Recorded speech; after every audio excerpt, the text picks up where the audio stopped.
B ಗ್ರಾಮದಲ್ಲಿ ಪೋಷಣ ಅಭಿಯಾನ ಮಾಸಾಚರಣೆ. ಮನ್ನಳ್ಳಿ ವಲಯ ಗ್ರಾಮದ ಅಂಗನವಾಡಿ ಕೇಂದ್ರದಲ್ಲಿ 2024-2025 ಸಾಲಿನ ಪೋಷಣ ಅಭಿಯಾನ ಮಾಸಾಚರಣೆ ಸಹಿತ ಪೌಷ್ಟಿಕ ಆರೋಗ್ಯ ಶಿಬಿರ ಮತ್ತು ರುಚಿಕರ ಅಡುಗೆ ಸ್ಪರ್ಧೆ ಏರ್ಪಡಿಸಲಾಯಿತು.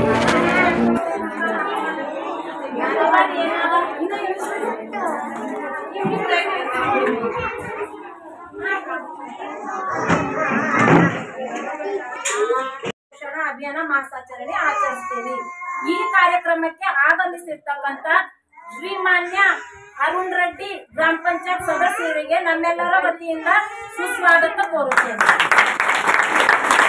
ಅದೇ ರೀತಿ ಇನ್ನೋರ್ವ ಗ್ರಾಮ ಪಂಚಾಯತ್ ಸದಸ್ಯರಾಗಿರ್ತಕ್ಕಂಥ ಶ್ರೀಮಾನ್ಯ ಶ್ಯಾಮ್ ಸುಂದರ್ ಸರ್ ಅವರಿಗೂ ಸುಸ್ವಾಗತವನ್ನು ಕೋರುತ್ತೇನೆ. ಅದೇ ರೀತಿ ಶ್ರೀಮತಿ ಮೀನಾಕ್ಷಿ ಪಾಟೀಲ್ ಮೇಡಮ್ ಗ್ರಾಮ ಪಂಚಾಯತ್ ಅಭಿವೃದ್ಧಿ ಅಧಿಕಾರಿಗಳಿಗೂ ಕೂಡ ನಮ್ಮೆಲ್ಲರ ವತಿಯಿಂದ ಸುಸ್ವಾಗತ. ಅದೇ ರೀತಿ ಇನ್ನೊಬ್ಬ ಅತಿಥಿಯಾಗಿ ಬಂದಿರತಕ್ಕಂತ ಆರೋಗ್ಯ ಇಲಾಖೆಯ ಶ್ರೀಮಾನ್ಯ ಸ್ಟ್ಯಾನ್ಲಿ ಸರ್ CHO ಅವರಿಗೂ ಸುಸ್ವಾಗತ. ಮಹಿಳಾ ಮತ್ತು ಮಕ್ಕಳ ಅಭಿವೃದ್ಧಿ ಇಲಾಖೆಯ ಮೇಲ್ವಿಚಾರಕಿ, ನಮ್ಮ ವಲಯದ ಮೇಲ್ವಿಚಾರಕಿ ಆಗಿರ್ತಕ್ಕಂಥ ಶ್ರೀಮತಿ ಭಾಗ್ಯವತಿ ಮೇಡಮ್ ಅವರಿಗೂ ಸುಸ್ವಾಗತ. ಈಗ ಮೊಟ್ಟ ಮೊದಲಿಗೆ ಪ್ರಾರ್ಥನಾ ಗೀತೆ ನೆರವೇರಿಸಿಕೊಡುವವರು ಶ್ರೀಮತಿ ನಿರ್ಮಲಾ ದೇವಿ.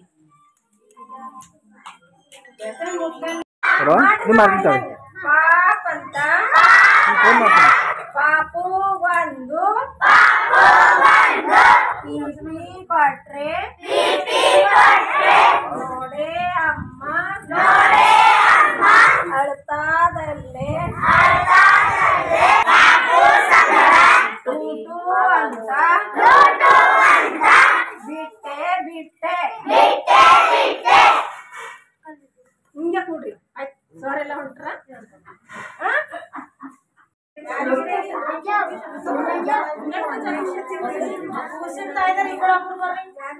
ಅಂಬಿಕಾ ಬಾಬಾ ಪಟ್ಟು ಬಾಯಿ ಬರ್ತಾರೆ ಹೋಗ್ಬೇಕು. ಯಾರು ಬರಲ್ಲ.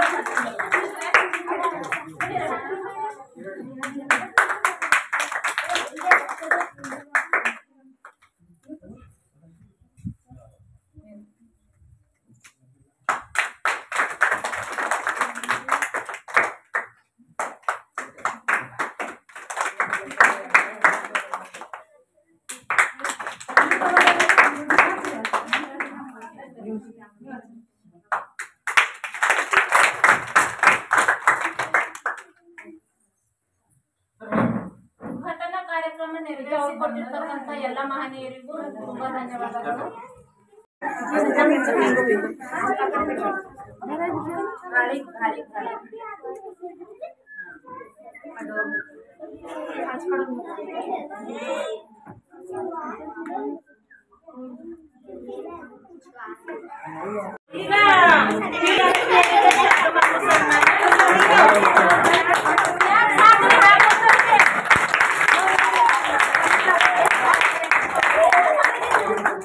ಅದೇ ರೀತಿ ಇನ್ನೋರ್ವ ಗ್ರಾಮ ಪಂಚಾಯತ್ ಸದಸ್ಯರಿಗೆ ನಿರ್ಮಲಾ ಟೀಚರ್ ಶ್ಯಾಮ್ ಸುಂದರ್ ಅವರಿಗೆ ನಿರ್ಮಲಾ ಟೀಚರ್ ಅವರಿಂದ ಎಲ್ಲ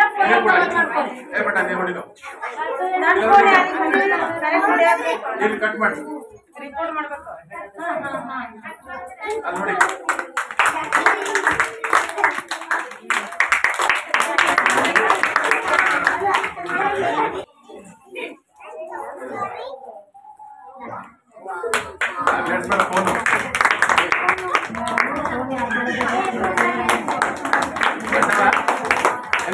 ಅದೇ ರೀತಿ ಸ್ಟ್ಯಾನ್ಲಿ ಸರ್ ಅವರಿಗೆ ಶ್ರೀನಿವಾಸ್ ರೆಡ್ಡಿ ಅವರಿಂದ ಶಾಲು ಮತ್ತು ಸನ್ಮಾನ.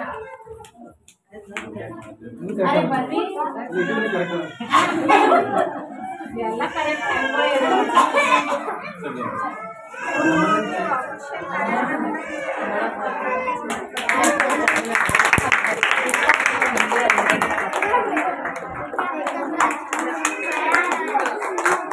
ನಮ್ಮ ವಲಯದ ಮೇಲ್ವಿಚಾರಕಿಯಾಗಿರ್ತಕ್ಕಂಥ ಭಾಗ್ಯ ಮೇಡಮ್ ಅವರಿಗೆ ನನ್ನಿಂದ ಶಾಲು ಮತ್ತು ಸನ್ಮಾನ. ಇಲ್ಲೇ ಭಾಗ್ಯ PDO ಮೇಡಮ್ ಬಿ ಫಸ್ಟ್ ಸಲ, ನೀವು ಬಿ ಫಸ್ಟ್ ಸಲ.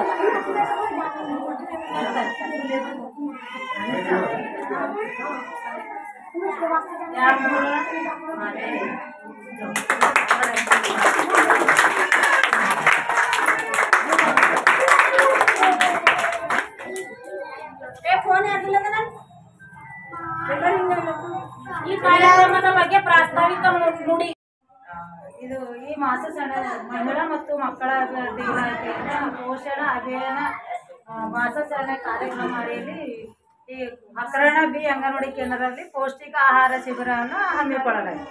ಪೌಷ್ಟಿಕ ಆಹಾರ ಶಿಬಿರವನ್ನು ಪ್ರತಿ ವರ್ಷ ಸೆಪ್ಟೆಂಬರ್ ತಿಂಗಳಲ್ಲಿ ಪೌಷ್ಟಿಕ ಆಹಾರ ಶಿಬಿರವನ್ನು ಇದರ ಉದ್ದೇಶ ಏನಂದ್ರೆ ಗರ್ಭಿಣಿ ಬಾಣಂತಿ ಮತ್ತು ಕಿಶೋರಿಯರಿಗೆ ಅಪೌಷ್ಟಿಕತೆಯನ್ನು ಹೋಗಲಾಡಿಸಲು ಮತ್ತು ರಕ್ತಹೀನತೆಯನ್ನು ಹೋಗಲಾಡಿಸಲು. ಯಾಕಂದ್ರೆ ಪ್ರತಿ ಒಂದು ಸ್ಥಳೀಯವಾಗಿ ಸಿಗುವ ನಮ್ಮಲ್ಲಿ ಆಹಾರ ಪದಾರ್ಥಗಳಾಗಲಿ, ಹಸಿ ತರಕಾರಿಗಳಾಗಲಿ, ಸ್ಥಳೀಯವಾಗಿ ಸಿಗುವ ಹಣ್ಣುಗಳಾಗಲಿ, ಈ ಮಳೆಗಾಲ ಟೈಮಿನಾಗ ಪ್ರತಿಯೊಂದು ಹಳ್ಳಿಯಲ್ಲಿ ಸಿಗ್ತಾವ, ಎಲ್ಲ ತಂಗ ಸಿಗ್ತಾವ. ಇದ್ರ ಉದ್ದೇಶ ಏನಂದ್ರೆ ಒಟ್ಟಾರೆ ನಮ್ದು ರಕ್ತಹೀನತೆಯಿಂದ ಯಾರು ಬಳಲಬಾರದು ಇದ್ರ ಉದ್ದೇಶ. ಇದು ನಿಮಗೆಲ್ಲ ಜಾಗೃತಿ ಶಿಬಿರ ಯಾಕೆ ಜಾಗೃತಿ ಶಿಬಿರ ಮೂಡಿಸ್ಬೇಕಂದ್ರೆ ನಮ್ಮಲ್ಲಿ ಎಷ್ಟೋ ತರಕಾರಿಗಳು ಇರ್ತವ. ನುಗ್ಗೆಕಾಯಿ ತಪ್ಪಲು ಇರ್ತದ, ಮತ್ತು ಪಪ್ಪಾಯ ಇರ್ತದ, ಹುಣಸೆ ತಪ್ಪಲು ಇರ್ತದ, ಗೋಳೆ ಪಲ್ಯ, ಬೆರಕೆ ಪಲ್ಯ ಎಲ್ಲವೆಲ್ಲ ನಮ್ಮ ಹೊಲದಾಗ ಸ್ಥಳೀಯವಾಗಿ ಸಿಗ್ತಾವ. ಈ ಹಸಿರು ತರಕಾರಿದಿಂದ ಕಬ್ಬಿಣಾಂಶ ಇರ್ತದ ಮತ್ತು ಹುಳಿ ಪದಾರ್ಥದಾಗ ವಿಟಮಿನ್ ಸಿ ಇರ್ತದ. ರೋಗ ನಿರೋಧಕ ಶಕ್ತಿ ಜಾಸ್ತಿ ಇರ್ತದ ಮತ್ತು ರಕ್ತವನ್ನು ಹೆಚ್ಚಿಸಿಗೊಳಿಸ್ಲಿಕ್ಕ ಈ ತಪ್ಪಲ ತರಕಾರಿಗಳೆಲ್ಲ ಇರ್ತಾವ. ನೀವೇನು ಮಾಡ್ತೀರಿ ಅಂದ್ರೆ ಈ ನಮ್ಮದು ಇದು ಅಲ್ಲೇ ನಮ್ಮ ಹೊಲದಾಗೆ ಬೆಳೀತದ, ನಮ್ಮ ಹಿತ್ತಲಾಗೆ ಬೆಳೀತದ ಅಂತೆಲ್ಲ ತೆಗೆದು ನೆಗ್ಲೆಕ್ಟ್ ಮಾಡಿ ಬಿಡ್ಸಾಕ್ತೀವಿ. ಮತ್ತು ಮುಂದೆ ಬರುವ ಈಗ ಹಣ್ಣುಗಳು ಏನು ಬರ್ತಾವ ಅಂದ್ರೆ ಸೀತಾಫಲ ಹಣ್ಣು ಇರ್ತದ. ಆ ಸೀತಾಫಲ ಹಣ್ಣೆಲ್ಲ ಸರ್ದಿ ಆಯ್ತದೆ ಅಂತ ಸ್ಥಳೀಯವಾಗಿ ಯಾರಿಗೂ ಕೊಡಲ್ರಿ. ನೀವು ಏನು ಊಟ ಮಾಡೋದನ್ನ ನೀವು ಕರೆಕ್ಟು ಊಟ ಮಾಡ್ತಾ ಇಲ್ಲ. ಅದ್ರ ಸಲುವಾಗಿ ಪ್ರತಿ ಒಬ್ಬರಿಗೆ ನಿಮ್ಮಲ್ಲಿ ಸ್ಥಳೀಯವಾಗಿ ಸಿಗೋದು ಏನೇನೆಲ್ಲ ತಪ್ಪಲು ಹಸಿ ತರಕಾರಿಗಳು ಊಟ ಮಾಡಬೇಕು ಆ ಉದ್ದೇಶದಿಂದ ನಮ್ಮಲ್ಲಿ ಇರ್ಬೇಕಾದ್ರೆ ಯಾರು ಊಟ ಮಾಡಲ್ಲ. ಪೌಷ್ಟಿಕ ಆಹಾರ ಶಿಬಿರ 2018 ಹಿಡಿದು ಸ್ಟಾರ್ಟ್ ಆಗಿದೆ ಪೋಷಣ ಅಭಿಯಾನ ಕಾರ್ಯಕ್ರಮ. ಅವಾಗ ಹೇಳೋದು ಆಗಸ್ಟ್ದಾಗ ಸ್ತನ್ಯಪಾನ ಸಪ್ತಾಹ ಕಾರ್ಯಕ್ರಮ ಇರ್ತದ. ಆಗ 1ನೇ ತಾರೀಕು ಹಿಡಿದು 7ನೇ ತಾರೀಕು ತನ ಆ ಎದೆ ಹಾಲಿನ ಮಹತ್ವದ ಬಗ್ಗೆ ಮಕ್ಕಳಿಗೆ ಎದೆ ಹಾಲು ಹೆಂಗೆ ಕುಡಿಸ್ಬೇಕು, 6 ತಿಂಗಳ ತನಕ ಓನ್ಲಿ ಎದೆ ಹಾಲು ಅಷ್ಟೇ ಕುಡಿಸ್ಬೇಕು, ನೀರು ಅದು ಕುಡಿಸ್ಬಾರ್ದು. ಎದೆ ಹಾಲಿನಾಗ 80% ನೀರು ಇರ್ತದ. ನಾವೇನೋ ಆಗಿಲ್ಲ ಹಳ್ಳಿದಾಗ ಏನೋ ಹೇಳ್ತಾರೆ ಎಲ್ಲ ಜೇನುತುಪ್ಪ ನಗ್ಸೋದು, ಔಡುಲೆ ಎಣ್ಣೆ ನಗ್ಸೋದು, ಗುಡ್ತಿಕ್ಕಿ ನೀರು ಕುಡಿಸೋದು, ಏನೇನೋ ಇದು ಮೂಢನಂಬಿಕೆ ಇರ್ತಾವ. ಅದೆಲ್ಲ ಹೋಗಲಾಡಿಸ್ಲಕ್ಕ ಮಕ್ಕಳೆಲ್ಲ ದಷ್ಟ ಪುಷ್ಟಾಗಿ ಬೆಳಿಲಕ್ಕ ನಿಮ್ದು ಜಾಗೃತಿ ಶಿಬಿರ. ನೀವು ಹೇಳಿ ನೀವು ತಿಳ್ಕೊಂಡು ಕಿಶೋರಿಯರಿಗೆ ಯಾಕೆ ಮೇನ್ ಕರ್ಸಿದ್ರೆ ಮುಂದೆ ಕೇಳಿ ಕಿಶೋರಿಯರು ಏನು ಮಾಡ್ತಾರಂದ್ರೆ ಕಿಶೋರಿಯರು ಮುಂದೆ ಗರ್ಭಿಣಿಯರಾಗೋದು, ಬಾಣಂತಿಯರಾಗೋದು ಎಲ್ಲದು ಕಿಶೋರಿಯರ್ದಾಗ ಮೊನ್ನೆ ಅನಿಮಿಯಾ ಚೆಕ್ ಮಾಡಿದೆವಲ್ಲ, ಎಲ್ಲ ರಕ್ತಹೀನತೆ ಚೆಕ್ ಮಾಡಿದ್ರು 9 ಪಾಯಿಂಟು 8 ಪಾಯಿಂಟು 10 ಪಾಯಿಂಟು ಅಷ್ಟೇ ರಕ್ತ ಇರೋದು. ಯಾಕಂದ್ರೆ ಆಹಾರ ಪದ್ಧತಿ ಎಲ್ಲ ನಾವು ಊಟ ಚೆನ್ನಾಗಿ ಮಾಡ್ತಾ ಇಲ್ಲ, ಹಸಿರು ತರಕಾರಿ ತಿಂತಾ ಇಲ್ಲ, ಸ್ಥಳೀಯವಾಗಿ ಸಿಗೋದು ಏನು ತಿಂತಾ ಇಲ್ಲ.